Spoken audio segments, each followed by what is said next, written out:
Hi everyone, so welcome to this new session again. And we have already covered the newspapers from January 1 to 3rd. So that is something that you can just check. I have also started to give the playlist link in the description as well as in the comment pinned message. So you guys can directly access the playlist, and for the whole of the month of January, you will be getting there. So those of you who are the new subscribers or in case have not yet subscribed to the channel, please do like, comment, share, and subscribe in case you find the content worthy enough to proceed with. And all my learners who have been watching this, let's continue with the series. So today we start discussing about January 4th 2022. ठीक है, ये आज हमको करना है. 1st to 3rd हम already कर चुके हैं. स्टार्टिंग विथ January 4th अगर हम देखें, of course from both prelims and mains perspective, as such बहुत ज़्यादा फर्स्ट पेज पे आपको अभी information from the left side and the main heading you are not able to see because it is just about जो Covid vaccine की introduction की बात की गई है फॉर द अडोलेसेंट्स. वहाँ पर अब उनको फर्स्ट शॉट मिला है, उससे रिलेटेड चीज़ें हैं. ऊपर से अभी हम चूँकि ऑलमोस्ट अ मंथ अगो का कर रहे हैं, तो आपको उस हिसाब से भी ध्यान रखना है that we are going backward and then we are doing it. यहाँ पर अगर हम नेक्स्ट न्यूज़ की बात करते हैं, it says that China constructing the bridge on the Pangong lake in Ladakh. Now, earlier also, couple of years ago, this had been in news and also at times frequently in news. So आपको पता होना चाहिए about the location. Geography के perspective से you should know about that location, Pangong lake का, जहाँ पर इन्होंने बात की ईस्टर्न लद्दाख में जो ब्रिज कंस्ट्रक्ट हो रहा है which connects the north and south banks of the Pangong so lake. इसका कितना हिस्सा इंडिया में है, कितना चाइना के पास है, और उस ब्रिज को बनाने से what are the advantages and the disadvantages that would be there, that is what you need to figure out. Once you read the article, you will get all those answers. Also it says about, यहाँ पर इन्होंने बात की भी है, that India holds 1/3 of this 135 kilometer long boomerang shaped lake located at an altitude of over 14,000 feet. बाकी इन्होंने बोला glacial melt etc. that you can read, but just know about कि इंडिया में इसका 1/3 हिस्सा है, और इसका मैप पर क्या लोकेशन होगा ये तो इन्होंने सैटेलाइट इमेज दी हुई है, बट जब आप और online you check the map, you will just figure that out, you will point that out and keep it as a reference for your further studies. Okay, here they have just talked about two authorities. तो जैसा मैं हर case में करती हूँ, that you should just know about little about each of the authorities that are being mentioned in the news, so that after 1 or 1.5 year you have a great collection of these authorities. ठीक है, और उनके बारे में आपको थोड़ा थोड़ा पता हो, आपको किसी कंपाइलेशन से उस चीज़ को एक जगह करने की ज़रूरत नहीं पड़ेगी. So they have talked about airports authority of India and they have talked about international air transport association. और कुछ ज़्यादा नहीं है उसमें भी. अगर आप सिर्फ AI पर भी फोकस करते हो दैट वुड बी ओके, और इसमें कोई ज़्यादा टाइम नहीं लगाना है. Just have 2-3 lines. You can directly access the website, or let's say any Google search would do, और थोड़ा सा अपना एक सेक्शन बना के रख लीजिए. Here in the next, because it is a city page, here it is the city page, so it just talks about bills being tabled in the assembly. Now again, otherwise हमारे directly exam से related ये नहीं है this particular news, but जैसा मैंने आपको पहले भी बताया है, and the method that we are usually adopting in this series is that we would try to link the static with the current affairs. So here when you see की assembly में bills table कैसे हो रहे हैं, कल के paper में मैंने आपको ये चीज़ बताई थी असेंबली में सेशन स्टार्ट होने के बाद. तो I told you that you would be replicating it, you would be reading the same content regarding how the things happen in union legislature and state legislature. Similarly for such topics, and you will get the static content in your Lakshmikant. So just read it from there, wherein you will understand about कि जो bill का पूरा procedure होता है. सबसे पहले तो bill होता क्या है, एक्ट बनने से पहले जो बिल पास होता है उसका क्या पूरा प्रोसेस होता है, what is the procedure of passing a bill. Table होता है तो आगे क्या क्या स्टेजेस होते हैं. Once the bill is passed and get the president's assent, or let's say the governor's assent, then it becomes an act. But the idea also is about lapsing of bill, and prelims में questions आए हुए हैं. So you should know कि bill का passing procedure क्या होता है and lapsing procedure क्या होता है. Everything you will get in Lakshmikant, you just read the static portion from there. Then if we see the next, इसमें तो कुछ भी नहीं है. Fourth also, if you see nothing is there, I have highlighted. Fifth में as such ऊपर कुछ भी नहीं था. यहाँ पर एक न्यूज़ है, किसी दिन कम न्यूज़ रहते हैं, so of course that will take less time of yours. दो चीज़ें यहाँ पर आप देखिए अगर आपने ध्यान दिया होगा, मैंने हर इमेजेस में भी जो भी ज़रूरी चीज़ें होती हैं पहले के भी पेपर्स में करा है. I have been marking them all the important information that you guys would see in these images also. The reason being that you never know कि कहाँ से वो क्वेश्चन उठा के पूछें, you know, smaller things, see a few major information which anyways everybody will know.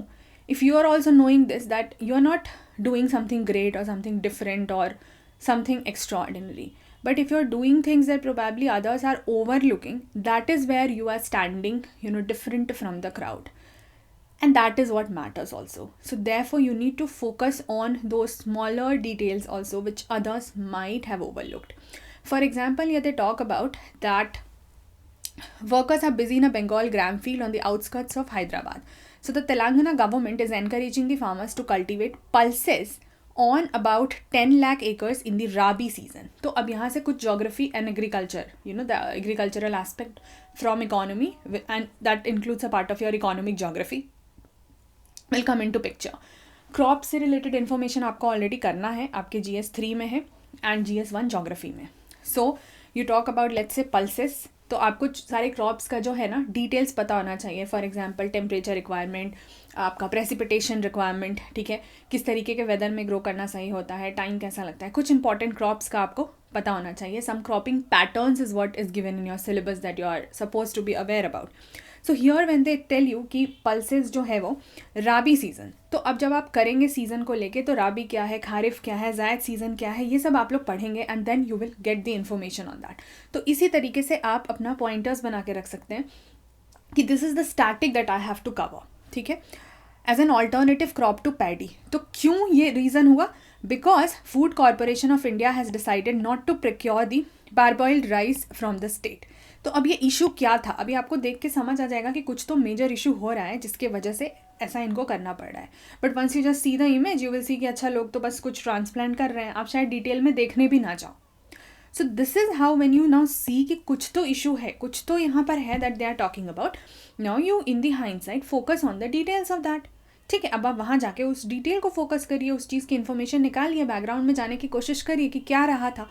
ऊपर से यहाँ से 3-4 स्टैटिक क्या कवर करेंगे, आप पल्सेस के बारे में जानेंगे, क्रॉप के डिटेल्स को लेकर के, पैडी के डिटेल्स को जानेंगे.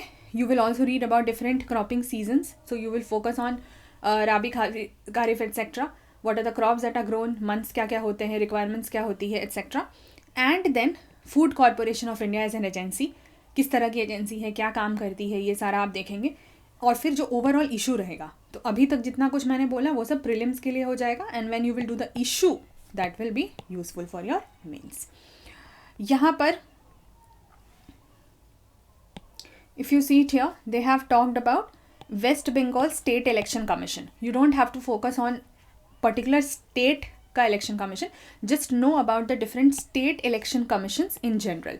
एक आपका हो जाएगा इलेक्शन कमीशन ऑफ इंडिया, ठीक है, another is state election commission. कैसे ये दोनों बॉडीज़ डिफरेंट है, क्या वर्क करती हैं, कुछ सिमिलैरिटी है क्या फंक्शनिंग में, that you can prepare static से. तो आपका बॉडीज़ भी जो है वो साथ में प्रिपेयर होता चला जाएगा. फर्स्ट क्लास में ही मैंने आपको 3-4 बॉडीज़ बताई थी, CBI था, NIA था, GST काउंसिल था. Similarly you know you will come across all these bodies and you will see that once you are done with let's say 5 or 6 months of the newspaper, you will be done with all the bodies. वो होना ही होना है क्योंकि वो news में आने ही आने हैं. अब जैसे यहाँ पर बाद में अगर आप फिर से देखिए NIA को लेके, तो आपको न्यूज़ से नहीं मतलब है, and NIA as an agency क्या कर रही है, वो आपने पहले क्लास के लेक्चर के बाद अगर आपने स्टैटिक अपना होमवर्क करा है तो आपने कर लिया होगा. तो now that you know it. अच्छा, ISRO gearing up for multiple missions in year 2022. ठीक है, ये तो ओवरऑल एक ब्रीफ इन्फॉर्मेशन है, but yes of course this is very needed and important. ISRO से रिलेटेड आपको सारी जानकारी जो है वो लेटेस्ट स्पेस मिशंस की, या जो भी प्लान करते हैं, नासा हो गया, इसरो हो गया, ये कुछ and other space agencies of different countries also, some major ones आपको पता होना चाहिए. बिकॉज इसरो इंडिया का है, इंडियन स्पेस रिसर्च ऑर्गेनाइजेशन, तो ऑफकोर्स यहाँ पे you can not I mean you know take things likely. इनकी डिटेल जैसे इन्होंने फॉर एग्जांपल एक मिशन की बात की, the first unmanned mission that is of Gaganyaan. तो इस तरीके के छोटे छोटे इन्फॉर्मेशन, उस मिशन की डिटेल्स क्या थी, उसके फीचर्स क्या हैं, वो सब पता होना चाहिए. यहीं पर आप देखेंगे और आपको सैटेलाइट्स की बात की गई है, लॉन्च व्हीकल्स की बात की गई है, तो आपको पता होना चाहिए कि PSLV GSLV में क्या डिफरेंस होता है. ठीक है, तो उसके लिए जब बेसिक करेंगे, या SSLV जैसे यहाँ पर दिया हुआ है, स्मॉल सैटेलाइट लॉन्च व्हीकल, जो व्हीकल जिससे सैटेलाइट लॉन्च हो रहा है. ठीक है, तो ये छोटी छोटी चीज़ें हैं, टेक्निकल चीज़ें हैं, जो कि साइंस एंड टेक के आपका स्पेस सेक्शन में बहुत इंपॉर्टेंट रहती हैं, that you have to prepare from your static. Satellites के बारे में आप बात करेंगे, ऑर्बिट्स के बारे में बात करेंगे, डिफरेंट टाइप्स ऑफ ऑर्बिट्स के बारे में बात करेंगे. ये सब आपको स्टैटिक से प्रिपेयर करके रख लेना है. अच्छा, दीज टू आर एडिटोरियल, तो for the time being we are skipping. Next says the same thing जो हम अभी कंटिन्यू कर रहे हैं. हर दिन ऑलमोस्ट ये आ रहा है और अभी ये आते जाएगा भी, because this has been in news. So it says the centre seeks urgent listing of EWS reservation case today. अब आपने एक बार उसका स्टैटिक कर लिया EWS रिजर्वेशन के जो फैक्चुअल चीज़ें हैं जो मैंने आपको अभी पिछले 2 दिनों में बताया है, then you just keep adding anything new that you find. अभी तो ये सब बस प्रोसेस में रहता है न्यूज़ में, दैट यू नो सेंटर क्या कह रही है, कोर्ट क्या कह रही है. तो ये बस आपको रीड करते जाना है so that you are updated on a daily basis that okay this is what is happening. Rest कुछ भी ऐसा नया इंपॉर्टेंट आता है you will just mention in it, नहीं आता है let it be, you already have the static clear. Then here they talk about let's say militant grouping that is LET. ठीक है, क्या है LET? Lashkar Taiba. Similarly you get another militant organisations, for example you know Mujahideen की आप बात कर लीजिए या फिर आप जैश ए मोहम्मद की बात कर लीजिए. So there are different militant organisations जो कि आप अपने GS3 के सिक्योरिटी में थोड़ा सा आपको पढ़ना होता है. ऐसा नहीं है that they will ask you some direct question on any particular militant grouping, but then you at least should know, ताकि जब आप न्यूज़ में उस चीज़ को पढ़ते हैं तो you are able to relate the background of that with what is happening around. That is just for the relation, and of course in your answer writing in case you need to mention anything you would be in a good position. Rest is EdTech regulation policy on the cards, education minister. So here what the education minister is telling कि हम EdTech regulation policy जो है वो उस पर अब हम focus करेंगे. क्यों EdTech? क्यों अब इतना EdTech क्या है? Education technology sector. मतलब टेक्नोलॉजी का यूज़ करके आप एजुकेशन को कैसे बढ़ा रहे हो, specially since the time you know Covid and everything has happened and we have shifted to the online world. It is school education और कॉलेज एजुकेशन और कॉम्पिटिशन और whatsoever, you know it is all about the online education now. Now that the things are happening this way, so the edtech sectors are playing a major role, right? तो उसको regulate करने के लिए भी तो there should be something ना. अब हम उसको इग्नोर नहीं कर सकते. So therefore this will feature out in your education sector and the relevance of that governance plus education GS2 में. अब इसको डिटेल करके आप उस पर एनालिसिस भी, if you come across any article which talks about the edtech sector, you can have your pointers for the same कि उसके एडवांटेजेस क्या हैं, उसके डिसएडवांटेजेस क्या हैं, उसमें गवर्नमेंट क्या रोल प्ले कर रही है, क्या इनिशिएटिव्स ले रही है, उसमें हम और उसको इम्प्रूव करने के लिए क्या कर सकते हैं, और अगर कोई चैलेंजेस हैं तो उसको ओवरकम करने के लिए क्या कर सकते हैं. सुप्रीम कोर्ट जज asks new CBI SIs to inculcate integrity. SIs क्या है? सब इंस्पेक्टर्स. अब यहाँ पर क्या बात हो रही है? इट्स नॉट दैट कि ये आपको एग्जाम में लिखने के लिए न्यूज़ ज़रूरी है, नहीं, ये सब आपको पता होना चाहिए आपको यूज़ कहाँ करना है. अगर आपने अपना मेन सिलेबस देखा है, if you are thorough with your main syllabus GS4 which is your ethics paper, it itself says ethics, integrity and aptitude, EIA, right? Ethics, integrity and aptitude. Can you quote such examples in your ethics paper from these things? CBI क्या है as N organisation, कैसे काम करती है, मैंने आपको पहले बोला हुआ था, उस पर देख लेने के लिए. So here you know they are called upon, the newly inducted sub inspectors, and they have been asked to inculcate institutional integrity and strive to seek the truth and assist the court of law in coming to a decision which upheld the cause of justice. कि justice देने के लिए जो जजेस जो role play करेंगे in the courts, तो उसके लिए बैकग्राउंड में जो ऑर्गेनाइजेशंस काम करती हैं, जहाँ से इन्फॉर्मेशन वगैरह सब कुछ आता है, इन्वेस्टिगेशन होता है, so their role is very important. और उनका रोल क्या, एज एन ऑर्गेनाइजेशन का कोई रोल नहीं होता है ना, वहाँ के जो पर्सनल्स होते हैं, वहाँ जो लोग काम कर रहे होते हैं, उनका ही तो रोल होता है. कोई इन्वेस्टिगेटिंग ऑफिसर है, यू नो दी सब इंस्पेक्टर्स एक्सेट्रा, उन्हीं का तो रोल होता है. वही लोग तो मिलके, जो पर्सनल है वही तो मिलके ऑर्गेनाइजेशन बनाते हैं ना. एंड फिर ऑर्गेनाइजेशन हेल्प करती है लेट्स से जुडिशरी जजेस को अपना डिसीजन मेकिंग में, you know based on the evidences and everything. So इस तरीके की चीज़ें को आप GS2 में भी यूज़ कर सकते हो. जस्टिस डिलीवरी मैकेनिज्म में you can talk about it. Ethics में रोल ऑफ इंटीग्रिटी, और किस एग्जाम्पल कि हाँ जजेस भी ये चीज़ कह रहे थे कि इस तरीके के ऑर्गेनाइजेशनल पर्सनल्स को भी इंटीग्रिटी मेंटेन करना कितना ज़रूरी है. And then you just read it if you find any good lines from that. जैसे मुझे ये लाइन अच्छी लगी, this whole thing I highlighted it, ठीक है, you can just use it in your answer writing. कहीं ऐसे आपको अगर कुछ और ऐसी अच्छी लगती है line, you just take it, pick it up and use it in your answer. Then next is again news, general election and you know all those things, politics and everything, so we are just going to ignore this is not of use. Here they talk about another organisation, जैसे हमने drug को लेकर के पहले भी कुछ organisations की बात की है, तो यहाँ से आप उसका एक सैम्पल ले सकते हो and you can just have थोड़ा सा detail on that, which talks about central drug standard control organisation. ठीक है, बस इसके बारे में अपना थोड़ा सा पता करके रख लीजिएगा। अच्छा, कल वाले न्यूज़पेपर में ऑलरेडी ये बात आया हुआ था, अगर आपको याद होगा, कि जो लीगल मैरिज एज बढ़ाने की बात की जा रही है, इन दैट केस जो पैनल बना है उसमें there is just one women MP। उसी को लेके अब आगे हमारे पास कुछ आर्ग्यूमेंट्स आएंगे, राइट। अब कौन बोल रहा है, क्या बोल रहा है, for the time being that is not important. What is important is the issue. देखिए, आपको न्यूज़ निकालना कैसे है, आपको इशू समझना है। Issue is about the role of women, specially role of women as representatives. Secondly, the role of women in the matters which relates to women itself, right? So that is the issue. Then उसमें आपको जो भी personality है, वो कौन है, क्या है, वो हमारा कंसर्न नहीं है। आप अगर किसी के भी आर्ग्यूमेंट्स पढ़ते हैं, this is just one example, you might read a number of arguments on that matter, आपको प्लस और माइनस के आपके पास 3 से 4 या 5 पॉइंटर्स होने चाहिए, दैट्स इट। तो आप जिनके आर्ग्यूमेंट्स पढ़ रहे हैं, अगर आपको उनके आर्ग्यूमेंट्स वैलिड लगते हैं, you are also fine with it, and also because you need to have arguments plus counter arguments. So for that matter, एक बार आपने इशू समझ लिया, आप उसको बस बिल्डअप करते रहेंगे, दैट्स इट। और तो इसमें कुछ नहीं है ऐसा। हियर वर्ल्ड पेज, तो अगैन मैपिंग और ये सब में हम यूज़ कर लेंगे, जैसे सूडान है, कहाँ है, आपको पता होना चाहिए। यहाँ पर बात हुई है, string of attacks marks anniversary of Iran generals killing in US strike. तो ये खैर पुराना न्यूज़ था, आप जब इसको अगर डिटेल थोड़ा सर्च करते हैं तो you will get the information. But here यहाँ पे 2 चीज़ें देखिए है जो कि प्रीलिम से सीधे सीधे पूछी गई हैं और जाती हैं। One is about the locations, specially of the water bodies, for example Mediterranean sea, black sea पर बहुत क्वेश्चन आते हैं।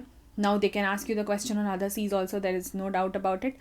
सेकेंडली, इस तरीके के जो रेबल ग्रुप हैं, तो मैच द कॉलम में काफ़ी बार आता है कि उस तरह के ग्रुप किस जगह को बिलोंग करते हैं। ठीक है, कहीं पर जैसे अगर सिविल वॉर हो रहा होता है तो उसका न्यूज़ में आ जाता है, कहीं कुछ इस तरीके का और रिलेटेड वायलेंस रह रहा होता है, उससे रिलेटेड ग्रुपिंग्स न्यूज़ में आ जाते हैं, कोई माइग्रेंट ग्रुपिंग होती है, उनकी बात हो जाती है। तो फॉर एग्जाम्पल हाउथी रिबल्स, अगर अब आपसे मैच में पूछता है कि कहाँ को बिलोंग करते हैं, तो आपको याद रहेगा येमेन।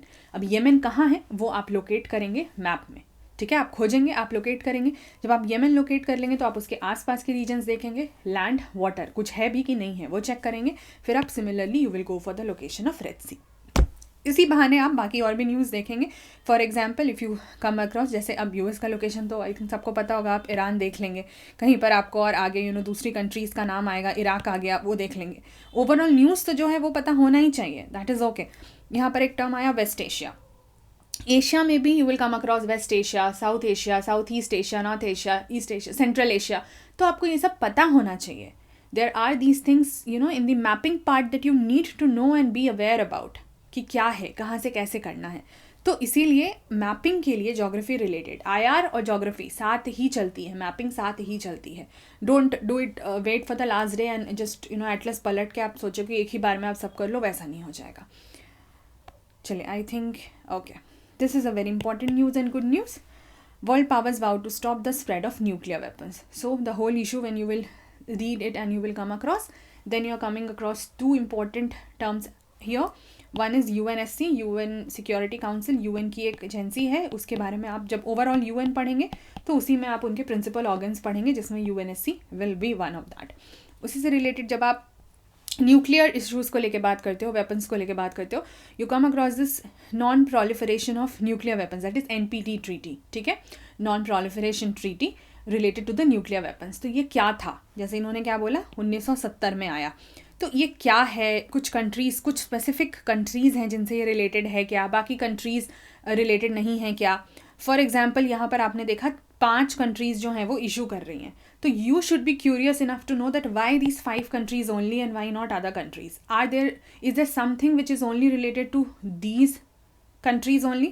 जैसे इन्होंने बोला 5 ग्लोबल न्यूक्लियर पावर्स, तो क्या स्पेशल है इन लोगों का, क्या ये UNSC से रिलेटेड है, क्या ये NPT से रिलेटेड है, what is so special about these 5 powers, and are there any other powers in this or not? That should be your curiosity to get the answer about.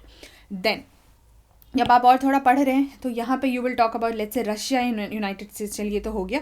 उसके बाद आया cold war. तो ये आपका world history का हिस्सा है, जो कि जब आप डिटेल में करेंगे from there you can cover it. तो आपके लिए उसको रिलेट करना आसान हो जाएगा। इकोनॉमी में आएंगे, गुड्स एक्सपोर्ट की बात की है और यहाँ पे जॉबलेस रेट की बात की है। तो ऑल्दो ये डेटा जब आपका एग्जाम का टाइम आएगा, ऑफ कोर्स ये डेटा रिडंडेंट हो जाएगा क्योंकि उस टाइम पे आपके पास नया डेटा होगा, बट इतना सिर्फ ध्यान रखना है कि आपके दिमाग में सिर्फ एक पैटर्न चलते जाना चाहिए on a daily basis when you are reading the news कि इन सब चीज़ों का ट्रेंड कैसा बढ़ रहा है, एक्सपोर्ट इम्पोर्ट हाई हो रहा है, लो हो रहा है, जॉबलेस रेट का क्या कंडीशन है, एम्प्लॉयमेंट का क्या सिचुएशन है, that's it. Here they talk about centre for monitoring Indian economy, किस तरह की ऑर्गेनाइजेशन है, बॉडी है, क्या सेंटर है, क्या काम करती है, जस्ट पता कर लेना है। अर्बन एम्प्लॉयमेंट, रूरल एम्प्लॉयमेंट, तो अब आपको समझ में आएगा employment itself is a topic in your syllabus, ठीक है, ये 2 जगह भी आ जाएगा, सोशल इश्यूज़ में भी रहता है, इकोनॉमी में भी रहता है, गवर्नेंस से भी रिलेटेड रहता है, बहुत जगह पे इसका ओवरलैपिंग फैक्टर है। So you need to know कि इसके फिर जैसे सब पार्ट्स हो गए, अर्बन रूरल, इसका जो भी कॉम्पोनेंट्स है that you will read in detail. जैसे यहाँ से आपको आइडिया लग गया, इसके दोनों एस्पेक्ट्स को हमको कवर करना ज़रूरी होना चाहिए। Then here they talk about PMI, ठीक है, that is purchasing managers index. तो ये है क्या, यहाँ पर आपको दिख रहा है, ठीक है, ये क्या चीज़ है। बस आप इस तरह की कोई भी इंडेक्सिंग की बात होती है, इनिशियली अगर आपको याद हो फर्स्ट क्लास में हमने 8 कोर इंडस्ट्रीज़ की बात की थी, वहीं पे मैंने आपसे IIP की भी बात की थी। तो इस तरीके के जो भी इंडेक्सेस वगैरह आपके सामने आते हैं, इंडाइसेस आते हैं, आपको उसको साइड में प्रिपेयर करते रहना है। India Israel in talks for free trade agreement.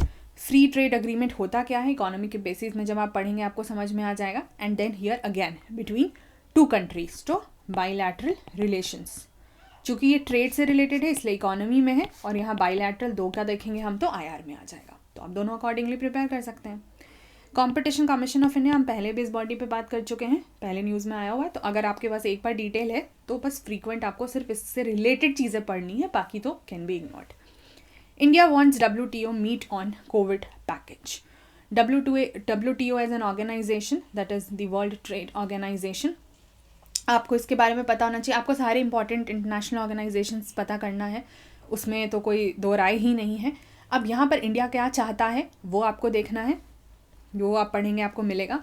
फिर यू विल सी की फॉर एग्जाम्पल उसी के डिटेल में दे हैव टॉक्ड अबाउट ट्रिप्स। तो ट्रिप्स क्या है आप पढ़ेंगे किस अब मान लीजिए उन्होंने आपको एग्जाम्पल में क्वेश्चन में सिर्फ लिख दिया कि TRIPS is related to which organisation, सीधा सीधा देखिए 2 नंबर का सही करने का चांसेस हो जाता है। बट अगर हम एट टाइम्स थोड़े ध्यान से नहीं देखते हैं तो हम ये छोटी छोटी गलतियाँ कर देते हैं। तो for example if you do like trade related aspects of intellectual property rights, you are getting की ठीक है ये किस चीज़ से रिलेटेड है, ठीक है, ट्रिप्स अग्रीमेंट जो आपका हो गया। यही सब आपको प्रीलिम्स के हिसाब से नोट करते जाना है। Then it says that RBI approves small offline e-payments. RBI से रिलेटेड इन्फॉर्मेशन है, आपको RBI से रिलेटेड सारे अपडेट्स बीच बीच में रहने चाहिए, उसको इग्नोर नहीं करना चाहिए। Then is just the sports page. तो स्पोर्ट्स के लिए किस तरीके से बढ़ना है वो मैं ऑलरेडी पहले आपको बता चुकी हूँ, there is no point repeating. अभी आजकल ये जो पेजेस इनके निकल रहे हैं text and content, they are really good pages where they talk about a particular issue in detail, you know they explain it, so that's kind of explainer that they use. तो for example ये they talk about extending the GST compensation. तो अब GST council का background हम कर चुके हैं, तो अब GST से रिलेटेड जो भी चीज़ें हैं हम इसको पूरा एक बार पढ़ लेंगे। इसमें से अगर हमें लगेगा कि जो सिर्फ अभी पढ़ के और इसको अभी छोड़ देने लायक न्यूज़ है उसको हमने पढ़ के छोड़ दिया, if you will find something that okay no this might be used later phase also 1 or 1.5 years later, that is something that you will just read, note down. Rest is just read and let it be there only so that it's there in your mind. If anything further related to that comes later, you will at least be able to relate to it. That's it. What Russia hopes to do by ratcheting up tensions with Ukraine. इसको भी हम news में देख चुके हैं कि Ukraine से related कुछ इशू चल रहा था, फर्स्ट डे में ही आया हुआ था। अब वो इशू क्या है, क्या डिटेल्स है, रशिया का क्या इशू है उससे रिलेटेड, वो इन्होंने यहाँ डिटेल में दिया है। Just read it and you will find let's say all the answers to the questions. क्यों? क्योंकि इन्होंने ऑलरेडी उस चीज़ को हेडिंग में ही दिया हुआ है। What is the story so far? What are Russia's demands? What has been the West's response to Russia's proposals? How do the rising tensions impact the Nord Stream 2 pipeline? ये आपको पता होना चाहिए कहाँ से रिलेटेड है, ठीक है। तो इसका अगर यहाँ से आपको डिटेल नहीं भी मिलता है लेट्स से स्टैटिक का, तो आप इस चीज़ को अलग से सर्च करके मैप में अपना रखेंगे। यहाँ जैसे अगर आप डिटेल करेंगे you will see they have already talked about the Baltic nations that border Russia, Latvia, Estonia and Lithuania. तो बाल्टिक नेशंस क्या होते हैं, बाल्टिक सी कहाँ है, उसके आसपास के नेशंस हैं। तो इस तरीके से you know the nations which are bordering something some particular country, ये सब भी इसमें से आप जब ये पूरा देखेंगे, इससे यू रीड दिस आर्टिकल, तो एक तो आपको मेंस रिलेटेड पॉइंट जो मिलेगा वो तो मिलेगा ही, प्रीलिम्स के भी आप यहाँ से छोटे छोटे पॉइंटर्स जो हैं वो निकाल लेंगे, ठीक है। इस तरीके के छोटे छोटी चीज़ें you will come across. NATO पे हम पहले बात ही कर चुके हैं तो इस पर कुछ बोलना नहीं है। So this is how you will prepare, and then they talk about what next also. So they have started, and then for example, Organization for Security and Cooperation कहाँ located है, वियना में, क्या काम करती है आपको पता करना है। This is how you prepare एक आर्टिकल को रीड करके प्रीलिम्स एंड मेंस। बाकी इन्होंने जिस्ट दिया हुआ है तो यू कैन रीड। यहाँ पर दो चीज़ें हैं, एक है फीमेल लीडरशिप को लेके, एक है डाउरी को लेके, दोनों issues related to women and of course a part of your Indian society. Read it, extract the points, use it for your mains. अगर इस बीच में कुछ ऐसा लगता है कि you will see something related to prelims also, of course note it down, otherwise in general use it for mains, ठीक है। This is about the representation of women, leadership को लेकर के। इंडिया के ग्राम पंचायत पे बात हो रही है, suffrage that is voting right को लेकर बात हो रही है, उसके अलावा यहाँ पे steps to reduce the prejudice उस पर बात हो रही है। Then here they give you छोटा सा क्विज। इस तरीके की चीज़ें मैं तो बोलूँगी फैक्चुअल पॉइंट से बहुत रेलिवेंट हो जाता है। जब पेपर में दिया हुआ है तो पढ़ने में 2 मिनट का टाइम लगा के कोई हार्म नहीं होगा। सो जैसे है ना, फॉर्मली नोन एज बर्मा, तो म्यांमार जो आज है वो उसका पहला नाम था बर्मा, मतलब इनिशियल नाम था Burma, and you can locate Myanmar कहाँ है मैप में, and then they have given you some question. अब इसमें से जैसे कि आपको कुछ इंपॉर्टेंट चीज़ें जो आपको लगे, ठीक है, एकदम जो उनका कोर पॉलिटिक्स है वो सब पता नहीं होना चाहिए, बट मतलब that is not that important, but something which might be use. For example, name the ancient city, a UNESCO World Heritage Site in the Mandalay region that has more than 2000 Buddhist temples and pagodas। तो इसमें से आप art and culture से related बहुत सारी चीज़ें निकाल सकते हैं। यहाँ पे है जैसे कि वर्ल्ड का लार्जेस्ट रिफ्यूजी कैंप कहाँ है, सो दैट इज़ इन कुटुपलोंग इन बांग्लादेश। इस तरीके के छोटे छोटे इन्फॉर्मेशन जो है वो आपको निकल जाना चाहिए। Every day they are giving you the quiz and they are giving you the answers also, तो अगले दिन आपको सबका आंसर मिल जाएगा। उसमें से जो चीज़ें आपको काम की लगे based on seeing the UPSC previous year paper, उसको आप अलग से नोट डाउन कर लेंगे। जो लगे कि इग्नोर करने लायक है तो उसको वहीं पे पढ़ के छोड़ दीजिए, ठीक है। इसको भी आप मेंस के पॉइंटर्स के लिए डाउरी रिलेटेड इश्यूज बात कर सकते हैं। या so it's done, and with this we end the whole section for today's discussion which was on the newspaper dated 4th of January, ठीक है। अगले वीडियो में I'll meet and I'll cover the 5th of January. So thank you so much everyone who have been consistent enough to see the videos, and tomorrow is 1st of February, so from tomorrow on we are doing it on a regular basis for the month of February. January अपना side में चलते रहेगा so that we finish it on time, but if we keep dragging it कि पहले January ख़त्म करें फिर February शुरू करेंगे तो फिर वो difficult हो जाएगा। तो कल से regular daily basis पर and for the timing simultaneously parallelly हमारा January भी चलेगा। So I request all of you to please do like, comment, share and subscribe to the channel. In case you have any feedback to give, that you can do in the comment section. Please do join the Telegram channel also, क्योंकि जो भी PDF वगैरह upload करनी होगी मुझे, once I'm done with good enough number of newspaper, let's say 7 या 8, तो that would be done on that Telegram channel. So you will get the link in the description also and in the comment section also. Alright, so thank you so much everyone. Hope to see you in the next video very soon. Take care till then. Bye bye.